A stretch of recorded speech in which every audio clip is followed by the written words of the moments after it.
Thank you. I'm going to tell you two things, both of which you probably already know.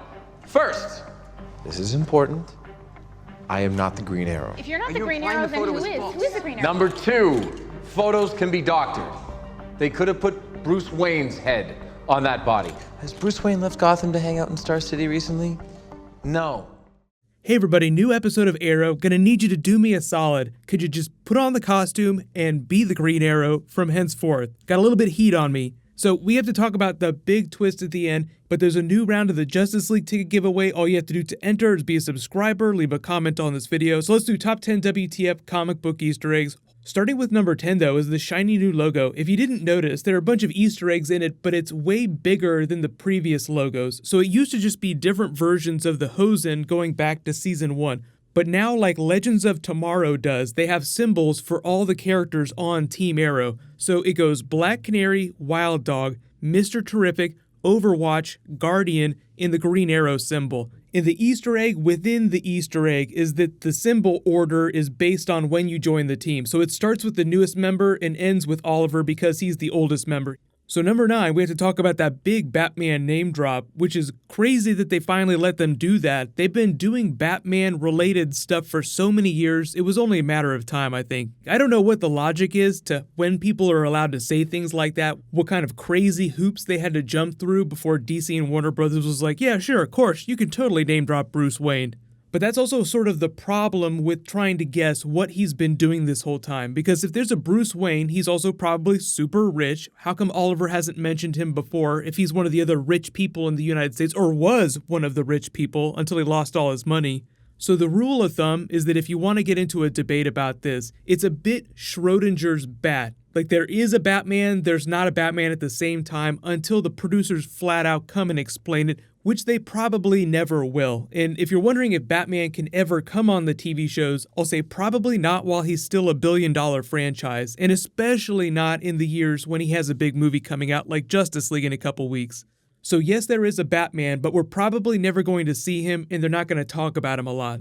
So you may have seen the Gotham people on their Twitter account making jokes about this too, because effectively there's about 4 different versions of Batman in the multiverse right now. There's the one that will probably debut with the Titans TV show. There's the new one that Oliver just name dropped. There's one on Earth 38 because of Clark's friend that they talked about on Supergirl. And then there's the young one on the Gotham TV show, which I think for now we have to assume is a different Earth. But I almost forgot, there's actually the phone from that Earth 2 crossover back during Flash Season 2. So there's a Bruce on Earth 2 that's just implying that Barry's friends with all of the Justice League members, regardless of what that team-up looks like on that Earth or what those characters are doing. And then you also have the Queen Industries Wayne merger on the future newspaper on The Flash. So because the newspaper's dated to like 2024, we can assume that they might try to work that in because most of the big things that they've teased, like the Crisis event, they've said that they're actually planning on doing that. It's just that it's so far off in the future that it's almost not worth talking about right now until you get name drops like Batman. So we can lay all kinds of theories about what's going to happen, but Arrow would be off the air by that point, meaning they'd have to pay it off on another TV show like The Flash, and that would be The Flash Season 10. That's what that date means right there, so that's a long ways off. But number 8, we slide into the brothel plot, and we get a little bit of a follow-up from Black Siren blowing the police station up. That's also confirmation that that was the set in real life that they weren't able to film on anymore. So they said that because logistically it became a problem, they were going to use it for a really big explosion in one of the first episodes. But that is what the brothel want. They want the $20 million. Anatoly wants to buy his honor back, effectively, from the larger organization because he's been exiled because of what he did with Oliver last season. Number 6, we meet Samantha Watson, who's sort of the Dokes of Arrow now. If you didn't watch the TV show Dexter, David Ramsey actually did an interview recently where he's like, yeah, I was on this TV show called Dexter. It was about a serial killer. There was a Lieutenant Dokes that was trying to out his identity through the whole series. Eventually, it led to his death because by the end of the series, Dexter's identity was still relatively secret.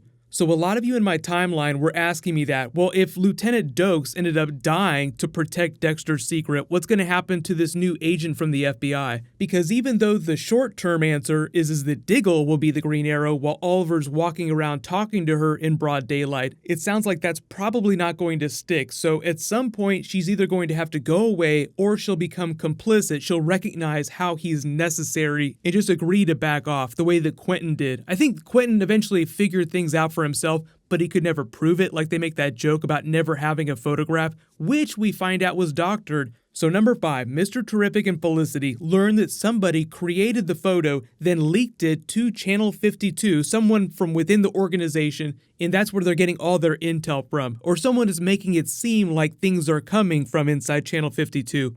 And that's why I think this goes back to Michael Emerson. I think that was what most of us thought after episode 1 too. Like, oh, this feels like something that he would do. His character is very devious, probably a tech genius just like Felicity.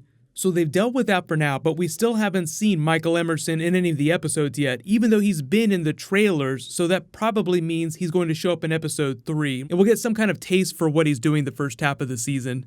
But number 4, Mr. Terrific and Felicity tease that they're going to go into business together, so I think that's just the beginning of Smoke Technologies. The producer said that they wanted to do that storyline in previous seasons, but there was too much other stuff happening. And if you don't remember, Smoke Technologies is just something that they learn about in the future of Star City. Like Felicity eventually in the future creates her own company. Like she just becomes the next big tech billionaire in Star City. But now it sounds like Mr. Terrific will be the hardware man to her software, and that's how they'll bring it together. Felicity made the joke that she would rather go to Iron Heights prison than go back to Tech Village. That was from the beginning of season 3. If you remember, they had no money, so they all had to get regular jobs. So she started working at their version of Best Buy, which was also sort of a meta joke because Brandon Routh had come on the show as Ray Palmer, and he himself had just come from the Chuck TV show that had the Buy More. So I feel like that was meant to be a big joke on that. But number 3, Anatoly kills the Markovian businessman, cementing himself as a villain of this season amongst the other villains that will show up. Like, I know we all have some expectations for Richard Dragon and Michael Emerson, but Anatoly is just laying his cards on the table. Like, I'm an honorable man, but I'm still a businessman, and I'm gonna do what I need to do to get back in with the Bratva.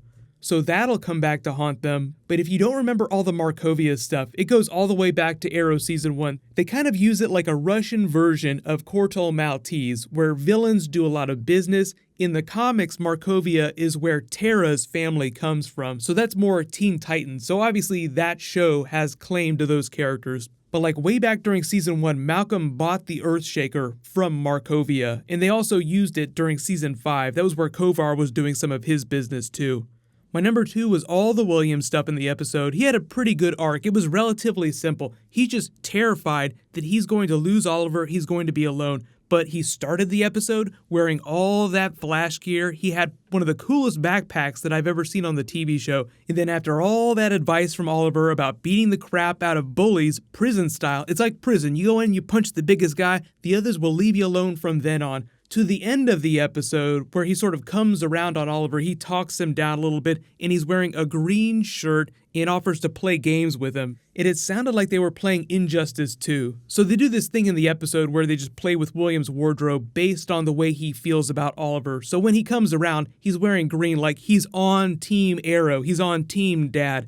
But really liking the Williams stuff so far. And then obviously number 1 is the big WTF reveal that Diggle will be the Green Arrow for at least the next couple of episodes. I'm not expecting it to stick all season long. We've already seen Stephen Amell fighting during the crossover episodes in his Green Arrow gear against the Earth X version of himself who's the Nazi. So we'll see how that plays out. But like he even did a live stream on Instagram last night while they were still filming the episodes with Katie Lotz and Kyler Lee from Supergirl wearing his Green Arrow suit. So by episode 8, he'll be back in it. But let me know in the comments, what was your favorite moment from the episode? And how do you think the story with the agent is going to end? Will she either die by someone else's hand, because I don't think that Oliver would kill her, or 2, do you think she'll learn and then just back off because she knows that he has to be the Green Arrow? The city needs him that bad.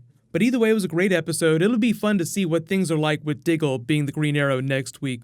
but I know a lot of you have been asking for a Reverse Flash video. I have a Q&A video for all the DC TV stuff that I'll post either tomorrow or Saturday, but I'll just name the next giveaway winner when I post my next DC video. So while you wait for that, click here for that Arrow Batman scene again in the Flash trailer, and you can click here for my non-spoilery Thor Ragnarok review. Thank you so much for watching. Everybody stay awesome. I'll see you guys tonight.